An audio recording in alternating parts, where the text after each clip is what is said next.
Women's Premier League 2025ஓட 20வது போட்டி Mumbai Indians Royal Challengers Bengaluru women கடையில் நடக்க போகுது. அதோட ஃபேண்டசி ப்ரிவியூ பார்க்க போகிறோம். மும்பை இந்தியன்ஸ் ஏற்கனவே குவாலிஃபை ஆகிட்டாங்க. ராயல் சேலஞ்சர்ஸ் பெங்களூர் குவாலிஃபிகேஷன்லேருந்து வெளியில் இந்த போட்டி விளையாண்டுட்டு போக வேண்டியது இருக்குது. லீக் ஸ்டேஜோட கடைசி போட்டி இது. மும்பை இந்தியன்ஸுக்கு இது முக்கியமாக இருக்குது. இந்த போட்டி ஒரு பக்கம் குவாலிஃபை ஆன டீம், இன்னொரு பக்கம் குவாலிஃபை ஆகாத டீம் அப்படின்ற வகையில் முக்கியம் இல்லைன்னு யோசிக்க முடியாது. ஏன்னா மும்பை இந்தியன்ஸ் இந்த போட்டியில் ஜெயிச்சாங்கன்னா டாப் ஸ்பாட்டை சீல் பண்ண முடியும், டைரக்ட் ஃபைனலிஸ்ட்டாக ஆக முடியும். ராயல் சேலஞ்சர்ஸ் பெங்களூரு கடைசி இடத்துல இருக்காங்க. ஆனால் இந்த போட்டியில் ஜெயிச்சாங்கன்னா அந்த இடத்துலேருந்து மேலே போக முடியும், கௌரவமான வெற்றியோடு போகலாம் அப்படிங்கிற தாட் இருக்கும். ஆர்சிபி சில மாற்றங்கள் உங்களோட டீமில் ஏற்படுத்துவாங்க அப்படிங்கிற எதிர்பார்ப்பு இருக்குது. பேசலாம். @MSC Cricket 11 அப்படின்னு சர்ச் பண்ணி டெலகிராமில் ஜாயின் பண்ணிக்கோங்க. குழப்பம் இருந்ததுன்னா டாப் கமெண்ட் லிங்க் இருக்குது, கிளிக் பண்ணி ஜாயின் பண்ணிக்கோங்க. XL11 சூப்பரான ஆப், ஸ்மால் லீக்குக்கு பெஸ்ட்டாக இருக்குது. இன்வெஸ்ட்மெண்ட் லீடர் போர்டு கொடுத்துருக்காங்க. இந்த சீரியஸுக்கு ஹெவி இன்வெஸ்டருக்கு நல்ல வாய்ப்பு, கண்டிப்பாக பயன்படுத்திங்க. ஃப்ரீ கான்டெஸ்ட் ரெகுலராக கொடுக்குறாங்க. IPL வேறு வருது. ஃப்ரீ கான்டெஸ்ட்டில் ப்ராக்டிஸ் பண்ணணும்னு நினச்சிங்கன்னா இந்த ஆப் பெஸ்ட்டாக இருக்குது, கண்டிப்பாக பயன்படுத்திங்க. XL11 இன்ஸ்டால் பண்ணலைன்னா டாப் கமெண்ட் லிங்க் இருக்குது, கிளிக் பண்ணி இன்ஸ்டால் பண்ணி என்னோட ரெஃபரல் கோடை பயன்படுத்த மறக்காதீங்க. பிரபோன் ஸ்டேடியம் மும்பையில் தான் இந்த போட்டி. மழைக்கான வாய்ப்பு இல்லை. மார்ச் 11 7:30 PM மேட்ச் ஸ்டார்ட் ஆகுது. 12 போட்டியில் 5 பேட் ஃபஸ்ட்டு 7 சேசிங்க. இங்கே சேசிங் ப்ரிஃபர் பண்ணுறாங்க. இங்கே நம்பர் பெரிய டிஃப்ரென்ஸில் 5-7 அப்படின்னு தான் இருக்குது. இருந்தால் கூட டி ஃபேக்டர், சின்ன பவுண்டரி டைமென்ஷன் இதெல்லாம் யோசிச்சு கண்டிப்பாக சேஸ் தான் ப்ரிஃபர் பண்ணுறாங்க. இந்த சீரியஸ் மூலமாகவே டாஸ் வின் பண்ணுற கேப்டன் சேஸ் தான் பண்ணியிருக்காங்க. அது எதுவும் மாறுமா பார்க்கணும். அண்ட் 166 பேட் ஃபஸ்ட்டுக்கான ஆவரேஜாக இருந்திருக்கு. அண்ட் பேட் ஃபஸ்ட்டு சேசிங் இங்கே 6-6 அப்படின்ற மாதிரி தான் விக்கெட் பேஸில் விழுந்திருக்கு. பெரிய டிஃப்ரென்ஸ் இல்லை இங்கேயுமே. டெல்லி கேபிட்டல்ஸ் 223க்கு 2 அப்படிங்கிற ஹை ஸ்கோரை பதிவு பண்ணியிருக்காங்க. இந்த ஸ்கோர் தான் WPLோட ஹை ஸ்கோர். இந்த சீசன் ஆரம்பிக்கிறதுக்கு முன்னாடி 225 அப்படிங்கிற ஸ்கோரு இந்த சீசனில் UP வாரியர்ஸ் அடித்தாங்க. ரீசெண்டாக அது ஞாபகம் இருக்கும். டெல்லி கேபிட்டல்ஸ் 131க்கு 9 அப்படிங்கிற லோ ஸ்கோரை இங்கே பதிவு பண்ணியிருக்காங்க. இது ஃபைனலில் வந்தது. WPL final 2023 against Mumbai. அந்த இடத்துல மும்பை தான் ஜெயித்தாங்க செகண்ட் இன்னிங்ஸில். அது ஞாபகம் இருக்கும். 150க்கு பிலோவா 4 டைம்ஸ், 190க்கு அபோவா 2 டைம்ஸ், மீடியம் ஸ்கோர் 6 டைம்ஸ். இந்த மீடியம் ஸ்கோரை எதிர்பார்க்கலாம். இந்த 170 அபோவ் அப்படிங்கிறது எதிர்பார்க்குறோம். ஓரளவுக்கு ஹை ஸ்கோரிங் கேமாக இன்றைக்கி இருந்தால் ஆச்சரியப்படுறதுக்கு இல்லை. அண்ட் ரீசன் ஸ்கோர்ஸ் பேட்டர்னை பாருங்கள். 179க்கு 6 மும்பை இந்தியன்ஸ் நேற்று போட்டியில் அடித்தாங்க. ஓரளவுக்கு ஃபஸ்ட் ஹாஃப் கொஞ்சம் ஸ்டார்ட் ஸ்லோவாக இருந்தால் கூட லேட்டர் பேஸில் சூப்பராக வந்தது. பட் செகண்ட் ஹாஃபில் 170க்கு 10 அப்படின்ற மாதிரி குஜராத் ஜெயின்ஸ் காலியானாங்க. குறிப்பாக அதில் ஹர்லின் நல்லா விளையாடுற பிளேயர் அவங்க விளையாடல, பெர்த் மோனி விளையாடலை. அண்டு கார்னை இனிஷியலாக அவுட் ஆகிட்டாங்க, ரன்னே எடுக்காமல். டோட்டினோட அவுட்புட்டும் வரலை. அப்படி இருந்துமே 170 அவங்களால ரீச் பண்ண முடிஞ்சதுன்னா இங்கே சேசிங்க்கு எவ்வளோ தூரம் சப்போர்ட் பண்ணுது அப்படின்னு அண்டர்ஸ்டாண்ட் பண்ணிக்கலாம். இந்த டியூ அண்டு கிரவுண்ட் டைமென்ஷன் விஷயம் ரொம்பவே ஃபேவராக சேஸ் டீமுக்கு இருக்குது. மும்பை இந்தியன்ஸ் அந்த இடத்துல ஜெயிச்சிருக்காங்க. ரொம்ப க்ளோஸாக தான் இருந்தது. இன்னுமே ஒரு பிளேயர் பெஸ்ட் பிளேயர் இருந்திருந்தாங்கன்னா கண்டிப்பாக பண்ணியிருக்கலாம். அதில் குறிப்பாக பாட்டி ஃபுல்மாலியோட அந்த ஹிட்டிங் பயங்கரமாக இருந்தது, மிரட்டுற அளவுக்கு இருந்தது. அதுதான் ஆரம்பத்தில் நம்ம சொன்னோம், அவங்க நல்ல ஹிட்டிங் எபிலிட்டியோடு இருக்காங்க. குஜராத் ஜெயின்ஸ் அவங்களை ஏன் எடுக்கலை அப்படிங்கிற அந்த கேள்வியோடு இருந்தோம். பட் கடந்த சில போட்டிகளை விளையாடுறாங்க, அவங்களோட பெஸ்ட் அவுட்புட்டை போன போட்டியில் கொடுத்தாங்க அப்படின்றது ஞாபகம் இருக்கட்டும். எனிவே இந்த போட்டியை பொறுத்த வரைக்கும் ஒரு 170+ அப்படின்னு வந்தால் ஆச்சரியப்படுறதுக்கு இல்லை. மும்பை இந்தியன்ஸ் டாப் 5 எப்பயுமே பெஸ்ட் அவுட்புட்டை கொடுக்குற மாதிரி வச்சுருப்பாங்க. அதுதான் அங்கே இருக்குது. அதில் குறிப்பாக மேத்யூஸ் கர் அண்டு நடல் சீவர் பண்ணிட்டு பவுலிங் பேட்டிங் ரெண்டுலேயுமே சிறப்பாக பண்ண முடியும். எமிலி கரோட பெஸ்ட் இன்னிங்ஸ் இது வரைக்கும் பார்க்கல. ஆனால் சீவர் பண்ணிட்டு மேத்யூஸ் பேட்டிங் பேஸில் ஃபார்மில் இருக்காங்க. ஆரம்பத்தில் மேத்யூஸ் கொஞ்சம் டவுனில் இருந்தாலும் இப்போ பேட்டிங்கில் ஃபார்மில் வந்துட்டாங்க. அண்ட் எமிலி கர் பவுலிங் பேஸில் டாப்பில் இருக்காங்க. அதையுமே மைண்ட் பண்ணிக்கோங்க. சீவர் பண்ணிட்டு ஆரஞ்சு கேப்பு, இங்கே பர்பிள் கேப்பில் எமிலி கர் இருக்காங்க. ஹர்மன்பிரீத் கர் போன போட்டியில் 50 அடித்தது மூலமாக அவங்களோட ஃபார்மையும் கொண்டு வந்திருக்காங்க. யாஸ்டிகா பாட்டியா ஆரம்பத்துலேருந்து ஃபார்மில் இல்லாதனால அவங்க இடம் மாறி இருக்குது. எமிலி கர் ஓப்பன் பண்ணிவிட்டு யாஸ்டிகா பாட்டியா டவுனில் வராங்க. ஒருவேளை டாப் ஆட சின்னதாக கொலாப்ஸ் ஆச்சுன்னா யாஸ்டிகா பாட்டியா மேலே வருவாங்க. அப்படி இல்லைன்னா அமன்ஜோத்காரை இங்கே ப்ரமோட் பண்ணுவாங்க, சஜீவன் சர்ஜனா அப்படின்ற மாதிரி இவங்க 2 பேர் மேலே வருவாங்க. போன போட்டி அதுக்கான உதாரணமாக இருக்குது. கமலினி நல்ல பிளேயர், ஃபீல்டிங் பேஸில் சூப்பர் அவுட்புட் கொடுத்துட்ருக்காங்க. அண்ட் பேட்டிங்கில் சில ஃபினிஷ் பண்ணாங்க. இருந்தால் கூட அவங்களுக்கான வாய்ப்பு மேலே கிடைக்கல அப்படிங்கிறது இருக்குது. எனிவே பார்க்கலாம். அண்ட் பவுலிங் சைடுன்னு பார்க்கும்போது சன்ஸ்கிரிட்டி குப்டா ஒரு சில ஓவர்ஸ் வீசுகிறாங்க, சிசோடியா ஒரு சில ஓவர்ஸ் வீசுகிறாங்க, சப்னின் இஸ்மாயில் நியூ பால் எடுத்து வீசுகிறாங்க, மிடில் பேஸ்லேயே மோஸ்ட்லி முடிக்கிறாங்க. நல்ல அவுட்புட், எக்ஸ்ட்ரா பேஸ் அப்படிங்கிறது அவங்களுக்கு வேல்யூவாக கொடுக்குது. ராயல் சேலஞ்சர்ஸ் பெங்களூரு இந்த டீம் இப்படியே இருக்குன்ற எதிர்பார்ப்பு இருந்தால் கூட சில மாற்றங்கள் இருக்கலாம். ஒரு பக்கம் பொக்கார்கர், இவங்க ஸ்ரதா பொக்கார்கர் போன சீசனில் ஒரு சில போட்டிகளை விளையாண்டாங்க. இந்த சீசனில் ஒரு வாய்ப்பு கொடுக்கணும்னு யோசிச்சு கொடுக்கலாம். இன்னொரு பக்கம் ஜாக்ரிவி பவர், இவங்களுக்கு ஒரு வாய்ப்பு கொடுக்கலாம். ஆஃப் பிரேக் போலர், ரைட்டாக மீடியம் ஆஃப் பிரேக் போலர், இவங்க 2 பேருக்கும் வாய்ப்பு கொடுப்பாங்கன்னு நினைக்கிறேன். ஏன்னா அவங்க 2 பேர் தான் விளையாடாமல் இருக்கேன். எக்ஸ்ட்ரா விஜய் சோசா இவங்கெல்லாம் விளையாண்டாங்க. அண்ட் பிரேமா ராவட்டுக்கும் ஒரு சில போட்டிகள் வாய்ப்பு கிடைச்சிது. ஸோ அதனால் 2 மும்பை பிளேயர் மகாராஷ்டிரா மும்பையில் விளையாடுறாங்க அப்படின்றதுனால பொக்கார்கர் அண்ட் பவருக்கான வாய்ப்பு கிடைக்கும் அப்படின்னு தோணுது. இன்னொரு பக்கம் ஹெதர் கிரஹாம் இந்த சீசனில் விளையாடவே இல்லை, அவங்களுக்கு ஒரு வாய்ப்பு பாசிபிளாக கிம்காத் பிளேஸில் இருக்குமோ அப்படின்ற மாதிரி யோசிக்க தோணுது. நான் சார்லிடின் போன போட்டியில் விளையாண்டாங்க, அது தொடரும். வேராம் தொடர்ந்து விளையாண்டுட்டு இருக்காங்க, ஸ்பின் பேஸில் ஒரு பிளேயர் தேவை அப்படிங்கிற ஆங்கிள் அவங்களே வச்சுப்பாங்கன்னு தோணுது. இல்லை வேராம் எடுத்துகிட்டு ஒரு பக்கம் கிரஹாமை கொண்டு வரலாம், ஓரளவுக்கு ஈக்குவலாக சொல்லலாம் ஹிட்டிங் பேஸ்லேயும் அதே நேரத்தில் பவுலிங் பேஸ்லேயும், எக்ஸப்ட் இவங்க லெக் பிரேக்கு அவங்க ரைட்டா மீடியம் அப்படின்ற அந்த ஒரு விஷயம் தான்.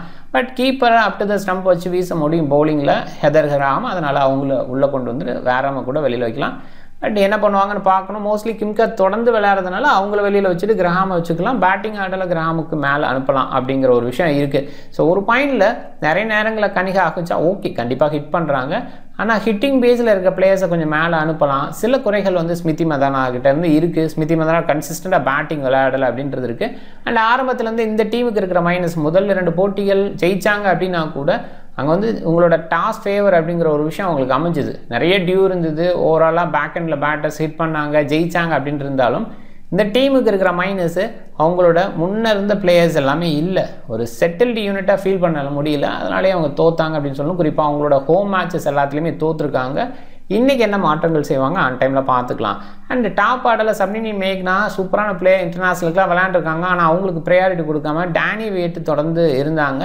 டேனி வேட்டோட அவுட்புட் பெஸ்ட்டாகவே இல்லை. சொல்லப்போனால் ஒரு போட்டியில் பெரிய இன்னிங்ஸ் கொடுத்தாங்கன்னா கூட அதில் நிறைய கேட்சஸ் ஏர்லியாக விட்டாங்க அப்படின்ற இடத்துல தான் அவங்க கேபிட்டலைஸ் பண்ணாங்க.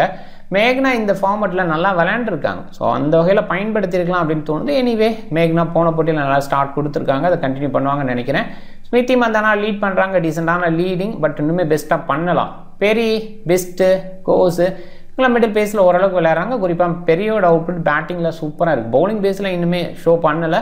ஆரம்பத்தில் பவுல் பண்ணாட்டி கூட ரீசெண்ட் மேட்சஸில் பவுல் பண்ணுறாங்க, ஃபிட்னஸ் பேஸில் கொஞ்சம் தேர்ந்துட்டுருக்காங்க. ஆனால் பேட்டிங் பேஸில் கண்டிப்பாக சூப்பராக இருக்காங்க, அதில் டவுட்டே கிடையாது. ரக்வி பெஸ்ட்டு ஒரு சில இடங்களில் ஓகே, பவுலிங் பேஸில் ஒரு போட்டியில் பயன்படுத்தினாங்க, அந்தளவுக்கு மற்றபடி பயன்படுத்தல. உங்களை பேட்டிங் பேஸில் யோசிக்கிறது தான் பெஸ்ட்டு. ரிச்சாகோஸ் விக்கெட் கீப்பர் குயிக்காக ஆடுவாங்க, குறிப்பாக இந்த பர்டிகுலர் கிரௌண்டில் வேறு லெவலில் விளையாண்டுருக்காங்க. ஆஸ்திரேலியா அகேன்ஸ்டாக விளையாண்டதெல்லாம் ஞாபகம் இருக்கும், குயிக்காக ஆடுவாங்க. கனிகா அஹுஜா ஓகேவான பிளேயர், கண்டிப்பாக பெஸ்ட்டு இந்த சீசனுக்கு. டொமஸ்டிக் பிளேயர் நோஸை ஹோல்ட் பண்ணி விளையாடுறது, ஓரளவுக்கு பார்ட்னர்ஷிப் வித் ரிச்சாகோஸ் கொடுக்குறது, இதெல்லாம் நம்ம பார்த்துட்ருக்கோம். ஓரளவுக்கு டீசன்ட் பிளேயர், டவுட் இல்லை. பவுலிங் பேஸ்லேயும் கொடுத்தா வாய்ப்பை பயன்படுத்திப்பாங்க. ஜார்ஜியா வேரம், டீனு, கிம்காத்து உங்களோட பவுலிங் டீசெண்டாக இருக்கும். நல்லா பேட்டிங் டிஸ்பிளேயும் கொடுத்துருக்காங்க. இங்கே மேலே வந்து பார்த்துருக்கோம், டீனும் பேட்டிங்கில் மேலே வந்திருக்காங்க, டொமஸ்டிக்கில் மேலே வந்து நிறைய ஸ்கோர் பண்ணியிருக்காங்க. வேறாமல் பார்த்தீங்கன்னா 1 டவுன் 2 டவுன் இந்த ஸ்டேஜ்லலாம் ஆஸ்திரேலியாவுக்காக விளையாண்டுருக்காங்க. ஸோ அது பார்க்குறோம். கிம்காத்து அயர்லாந்துக்காக விளையாடும்போது ஓப்பன் பண்ணியிருக்காங்க, அது ஞாபகம் இருக்கும். அண்ட் பேட்டிங்கில் எபிலிட்டி இருக்குது. ஸோ இந்த பேட்டிங் டெத் அப்படின்றவங்கள கண்டிப்பாக ராயல் சேலஞ்சர்ஸ் பெங்களூருக்கு ஸ்னேஹ ராணா வரைக்கும் இருக்குது, அதில் டவுட்டே இல்லை. ஸ்னேஹ ராணாவோட ஹிட்டிங் போன போட்டியில் பார்த்தோம், வேறு லெவல், கிட்டத்தட்ட ஃபினிஷ் பண்ணி கொடுத்துருவாங்களோ அப்படின்னு யோசிக்கிற அளவுக்கு இருந்தது.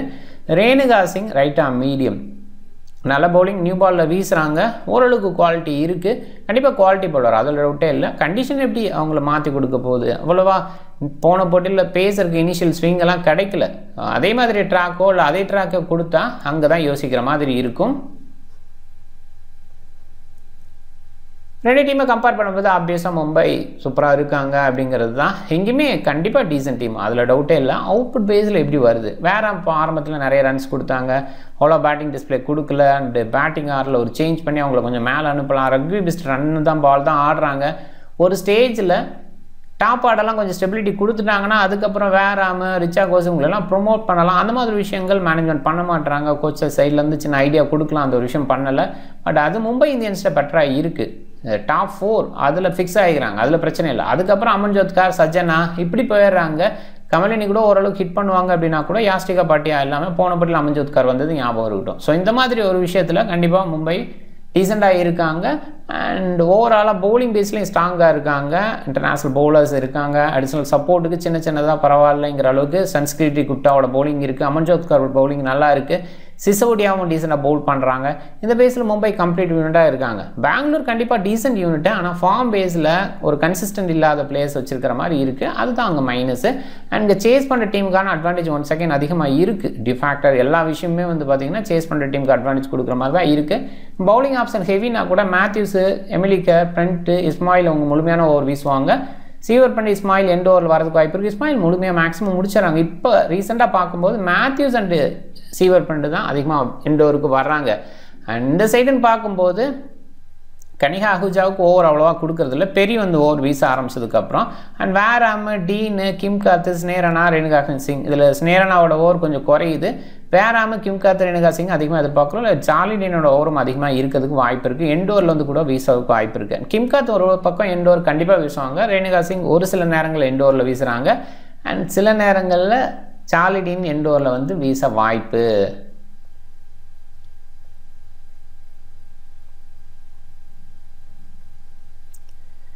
Mumbai Indians 4, Royal Challengers Bengaluru 2 ஓரளவுக்கு ஃபைட் பண்ணுறாங்க அகேன்ஸ்ட் மும்பை அப்படின்றத பார்த்துருக்கோம். அதில் பேட் ஃபஸ்ட்டு பண்ணுறதை விட மும்பை இந்தியன்ஸ் எப்பவுமே சேஸ் பண்ணுறப்ப அட்வான்டேஜ் எடுத்திருக்காங்க. சேஸ் பண்ணும்போது கம்ப்ளீட்டாக ஸ்வீப் பண்ணியிருக்காங்க. அது அவங்களோட கான்ஃபிடென்ட்டே சொல்லலாம். ரீசன்ட் போட்டிகள் பார்க்கும்போது ஒரு போட்டி அகேன்ஸ்ட் டெல்லி மட்டும் ஸ்ட்ரகிள் ஆகிருக்காங்க. அது பேட் ஃபஸ்ட்டு பண்ணும்போது, ஸோ சேஸ் பண்ணும்போது அப்போ ஜெயிச்சிருக்காங்க. மோஸ்ட்லி சேஸ் பண்ணும்போது கம்ஃபர்டபுளாக இருந்திருக்காங்க. போன போட்டியிலே பேட் ஃபஸ்ட் பண்ணிவிட்டு சேஸ் பண்ணுற டீமுக்கு கொஞ்சம் விட்டுட்டாங்க கிட்டத்தட்ட அப்படின்னு தான் இருந்தது. ஒரு இடத்துல அவங்களுக்கு கிரிப் கிடச்சி ஜெயிச்சாங்க. ஸோ ஓரளவு கடந்த 5 போட்டியில் 4 போட்டி ஜெயிச்சிருக்காங்க. ஆர்சிபி கடந்த 5 போட்டியிலுமே தோற்றுருக்காங்க. அது குறிப்பாக அவங்களோட டாஸ் லாஸ் அப்படிங்கிறது தொடர்ந்து இருந்தது. 4 போட்டியில் தொடர்ந்து டாஸ் லாஸ் பண்ணாங்க. போன போட்டியில் டாஸை வின் பண்ணால் கூட யூபி வாரியர்ஸ் 225 அப்படிங்கிற WPLோட ஹை ஸ்கோரை பதிவு பண்ணாங்க. அங்கேயுமே ஆர்சிபி க்ளோஸாக வந்துட்டாங்க. 213 அப்படிங்கிற அந்த ரேஞ்சு கூட வந்துட்டாங்க. கண்டிப்பாக வந்துட்டு சேஸ் பண்ணும்போது பெட்டராக இருந்திருக்காங்க. அது வந்து இந்த சீசனில் பேக் எண்டில் அவங்களுக்கு பெஸ்ட் அவுட்புட் கொடுக்கல. சொல்லப்போனால் டாஸ் அவங்களுக்கு ஃபேவர் அமையல, மேட்ச் அவங்களுக்கு ஃபேவராக போகலை. 2 டீமுக்கு இடையில் மோதல்னு பார்க்கும்போது ஆர்சிபி மிடில் ஒரு 2 போட்டி ஜெயிச்சிருக்காங்க. ஆரம்பத்தில் 3 போட்டி மும்பை, போன போட்டியில் மும்பை அப்படின்ற மாதிரி மும்பை டாமினேட் பண்ணியிருக்காங்க. இந்த போட்டியில் மும்பை ஜெயிக்கிறதுக்கான வாய்ப்பு. மும்பையோட ஹோமு, ஆர்சிபியோட ஹோமில் அவங்க ஜெயிக்கலை, மும்பையோட ஹோம் அவங்க தோக்கலை அப்படிங்கிறது இருக்குது. டாப் 14 மைண்டில் Hayley Matthews, Amelia Kerr, Smriti Mandhana, மேக்னா இவங்கெல்லாம் ஓப்பன் பண்ணுறாங்க. Sciver Brunt, Ellyse Perry, Harmanpreet, Yastika Bhatia middle பேஸில் இருக்காங்க. நிறைய நேரங்களில் மிடில் பேஸில் இருக்கிற பிளேயர்ஸு மும்பையில் நல்லா பண்ணுவாங்க. அது இங்கேயுமே எதிர்பார்க்குறோம். ரிச்சா கோஸு, வேராமு, டீனு, கிம் கார்த்தி, இஸ்மாயில், ரேணுகா சிங் இவங்களையுமே கொஞ்சம் கன்சிடர் பண்ணலாம். ரிச்சா கோஸை பொறுத்த வரைக்கும் பயங்கர ஹிட்டிங்கை ஷோ பண்ணியிருக்காங்க இந்த பர்டிகுலர் கிரவுண்டில். வேராம, டீனு பேட்டிங் பவுலிங் ரெண்டுலையுமே ஷோ பண்ண முடியும். கிம் கார்த் எண்டோரில் வீசுகிறாங்க. இஸ்மாயில் நியூ பாலில் ஸ்பெஷலிஸ்ட்டு அண்ட் எக்ஸ்ட்ரா பேஸ் இருக்கும்போது வேல்யூ இருக்குது. அண்ட் ரேணுகா சிங் நியூ பாலில் ஸ்பெஷலிஸ்ட்டு. பிக் பேஸில் மேக்னா, யாஸ்டிகா, சார்லி டீன், கிம் கார்த் இவங்களெல்லாம் குறைவாக பிக் பண்ணியிருக்காங்க. அப்படின்னு மேக்னா குயிக்காக ஆடுவாங்க. இந்த மாதிரி பால் கோடு கிழிச்சு வர மாதிரி ட்ராக்ஸ் எல்லாம் சூப்பராக விளையாட முடியும். அதனால் ட்ரை பண்ணலாம். யாஸ்டிகா, பேட்டியா கண்டிப்பாக மிடில் பேஸில் இருக்காங்க. டாப்பால் கொஞ்சம் கொலாப்ஸ் ஆனால் கூட அவங்க நம்ம 5ல் வருவாங்க. அதனால் கண்டிப்பாக அந்த இடத்துல அவுட்புட் கொடுக்கலாம். விக்கெட் கீப்பிங் பாயிண்ட் எடுத்து கொடுப்பாங்க. சார்லி டீனு டீசன்ட் ஹிட்டிங் எபிலிட்டி வச்சுருக்காங்க. பவுலிங் பேஸில் சடனாக விக்கெட் எடுக்கக்கூடிய குவாலிட்டி இருக்குது. நிறைய போல்ஸ் லைன்ஸ் வந்து பார்த்தேன் மேக்ஸிமம் அவங்களோட லைன் ஸ்டம்ப் லைனில் இருக்கும். அது வந்து ஹெல்ப்ஃபுல்லாக இருக்கும் உங்களுக்கு. கிம் கார்த்தோட எண்டோர் ஸ்பெஷல் இங்கே எதிர்பார்க்கலாம். ஹாலி மேத்யூஸு, சீவர் பண்ணிட்டு, எலைஸ் பெரி நிறைய பேர் கேப்டனாக ட்ரை பண்ணியிருக்க பிளேயர்ஸு ட்ரை பண்ணலாம் அப்படின்னு பார்த்தா Amelia Kerr, Smriti Mandhana, Harmanpreet Kaur. எமிலி கேரை பொறுத்த வரைக்கும் ஓப்பன் பண்ணுறாங்க. இது வரைக்கும் அவங்களோட பேட்டிங் சக்ஸஸ் கிடைக்கல. போன போட்டியில் ரன் அவுட் ஆனாங்க. டெஃபினட்டாக குவாலிட்டியான பேட்டர், அதில் டவுட்டே கிடையாது. ஸோ அந்த இடத்துல ஒருவேளை இன்றைக்கி 50+ அடித்து விக்கெட் பேஸில் இப்போதைக்கு டாப் விக்கெட் டேக்கர் அவங்க தான், அதில் டவுட் இல்லை. அதனால் கண்டிப்பாக அந்த ஸ்கோர் பேஸ்லேயே வந்துட்டாங்கன்னா இன்றைக்கி கேப்டனாக இருக்கிறதுக்கு வாய்ப்பு இருக்குது. ஸ்மிருதி மந்தானா ட்ரை பண்ணலாம், ஓகேவா? ஏன்னா ட்ராக் பெட்டராக இருக்குது, லைன் நேராக இருக்குது அப்படிங்கிற மாதிரி இடத்துல பெஸ்ட் அவுட்புட் கொடுப்பாங்க. Harmanpreet number 4 batter. இந்த பர்டிகுலர் கூட நம்பர் 4 பேட்டர்ஸோட சக்ஸஸ் பயங்கரமாக இருந்திருக்கு. போன போட்டியே அதை சொல்லியிருந்தோம், ஒரு 50+ அடித்தாங்க. இதை ட்ரை பண்ணியிருக்கலாம். ஸோ கண்டிப்பாக வந்துட்டு குவாலிட்டி பிளேயர், அதில் டவுட் இல்லை. இன்னிங்ஸை பில்ட் பண்ணுவாங்க. அதனால் அவங்களையும் ட்ரை பண்ணலாம் கிராண்ட் லீக்காக. விக்கெட் கீப்பர் ரிச்சா கோஸ் நல்ல சாய்ஸு. யாஸ்டிகா பாட்டியா கண்டிப்பாக சில டீம்ஸில் எடுங்க. ஹர்மன் பிரீத், மந்தனா, வியட் போன போட்டியில் இல்லை, இந்த போட்டியில் இருக்க மாட்டாங்கன்னு நினைக்கிறேன். சப்னின் மேக்னா டீசெண்டான சாய்ஸு, சில டீம்ஸில் எடுங்க. பெரி, சீவர், மேத்யூஸு, எமிலிக்க, வேராமு, அமன்ஜோத்க ஒரு சில வீச வாய்ப்பு இருக்குது. கிரஹாம் இருந்தால் கண்டிப்பாக கிரஹாம் பிக் பண்ண வேண்டிய ஆப்ஷனு. இஸ்மாயில், கிம் கார்த்து, ஸோ இதில் வந்து டீன் எடுத்துக்கலாம்னு நினைக்கிறேன். இன்னொரு பக்கம் பாசிபிளாக சப்னின் மேக்னா சைடே போகலான்னு நினைக்கிறேன். இப்போ ரேணுகாவை எடுக்கலாம். ரேணுகா எடுக்கிற இடத்துல டாப் ஆர்டரில் எமிலி கேர் அண்ட் மேத்யூஸ் எக்ஸ்பீரியன்ஸான 2 பிளேயர்ஸ். ஸோ அப்போ அங்கே வந்து ரேணுகா 3 ஓவர் பக்கமாக வீசுகிறாங்க பவர் பிளேலேயே. அப்போ அவங்க ஸ்டடி பண்ணுறதுக்கு வாய்ப்பு இருக்குது, விக்கெட் விழாமல் கூட இருக்கலாம். ஸோ அது ஒரு விஷயம் தான் நான் ரேணுகா பிக் பண்ணதுக்கு. இன்னொரு இடத்துல கிம் கார்த்து, ஸோ அவங்கள கொஞ்சம் யோசிங்க. பட் 2 ஓவர் அங்கேயும் வீசுவாங்க, பின்னாடி 2 ஓவர் வீசுவாங்க. அந்த நேரத்தில் பேட்டிங் ரொம்ப லேட்டாக வரனால அந்த இடத்துல பெருசாக யோசிக்க முடியல. அதனால தான் அவங்கள மிஸ் பண்ணுறேன். மேக்னா பதிலாக நீங்கள் இவங்க 2 பேர்த்தில் யாராவது ஒருத்தர் பிக் பண்ணணும்னு நினச்சிங்கன்னா பிக் பண்ணிக்கோங்க. கேப்டன் சீவர் பண்ட் அந்த கன்சிஸ்டன்ட் ஷோ பண்ணிகிட்டே இருக்காங்க. விக்கெட் டேக்கிங் பேஸ்லேயும் ஓரளவுக்கு இருக்காங்க, பெரிய அந்தளவுக்கு விக்கெட் டேக்கிங் பேஸில் இல்லை. அதனால் அங்கே யோசிக்க முடியல. சீவர் அண்டு மேத்யூஸ் இவங்க 2 பேர்த்தையும் யோசிக்கலாம். கொஞ்சம் டவுனாக இருக்கிற மாதிரி இருக்குது. பிரபோன் எப்பயுமே கொஞ்சம் ஜோஸாக இருக்கும். போன போட்டியில் அதை பேஸ் பண்ணி தான் நம்ம சீவர் பண்ணிட்டு அண்ட் டோட்டினுக்கு கேப்டன்ஸ் கேப்டன் கொடுத்தோம். டோட்டின் லைன் லென்த் சரியாக வைக்கல, கொஞ்சம் பேசர் சப்போர்ட் இருக்கும். ஸோ ஆனால் போன போட்டியில் பார்க்கும்போது கொஞ்சம் டவுனாக இருக்கிற ஃபீல் இருக்குது. அவ்வளோவா நிறைய கிராஸ் இல்லை, ஓகேவா ரோல் பண்ணியிருந்தாங்க. ஸோ அதனால் மேத்யூஸ் கெர் வந்து டீசென்ட் சாய்ஸ். 2 பேரும் ஓப்பன் பண்ணுறாங்க, கொஞ்சம் மாற்றி யோசிக்கிறனா யோசிக்கலாம். அதே நேரத்தில் இன்னிங்ஸ் பில்டிங்கில் சீவர் வந்து இந்த சீரீஸில் ரொம்ப பெஸ்ட்டாக இருக்காங்க. பட் விக்கெட் டேக்கிங் பேஸில் யோசிக்கணும். விமன் கிரிக்கெட்டில் யார் பெஸ்ட் அவுட்புட் கொடுக்குறாங்கன்னு யோசிக்கும்போது இவங்க 2 பேரும் இந்த இடத்த பெஸ்ட்டாக இருக்காங்க. அதனால் இந்த போட்டியில் கேர் கொஞ்சம் பெட்டராக பேட்டிங் பண்ணுவாங்க அப்படிங்கிற எதிர்பார்ப்பும் இருக்குது. இது வரைக்கும் ஃபெயிலியரை ஷோ பண்ணதுனால அவங்க கண்டிப்பாக இன்டர்நேஷனல் போய் ஒரு கம்பேக் கொடுக்கணுங்கிற ஆங்கிளில் இந்த போட்டி விளையாட வாய்ப்பு இருக்குது. ஓப்பன் பண்ணுறாங்க அப்படின்ற இடத்துல அவங்க டீசென்ட் சாய்ஸ். அதனால் மேத்யூஸு கூடவே வந்து எமிலி கேரை கேப்டனாக ட்ரை பண்ணியிருக்கேன், பார்த்துக்குங்க. அண்ட் இந்த போட்டிக்கு கிவ்அவே கொடுத்துருக்காங்க, கண்டிப்பாக பயன்படுத்திங்க. ஃப்ரீ கான்டெஸ்ட் இருக்குது, பயன்படுத்திக்கங்க. அண்ட் நீங்கள் டிஃப்ரெண்ட் டீமை ட்ரை பண்ணுங்கள். இந்த வீடியோ பிடிச்சிருந்தா லைக் பண்ணுங்கள், உங்கள் ஃப்ரெண்ட்ஸுங்களுக்கு ஷேர் பண்ணுங்கள். சேனலை சப்ஸ்கிரைப் பண்ண மறக்காதீங்க. மிக்க நன்றி.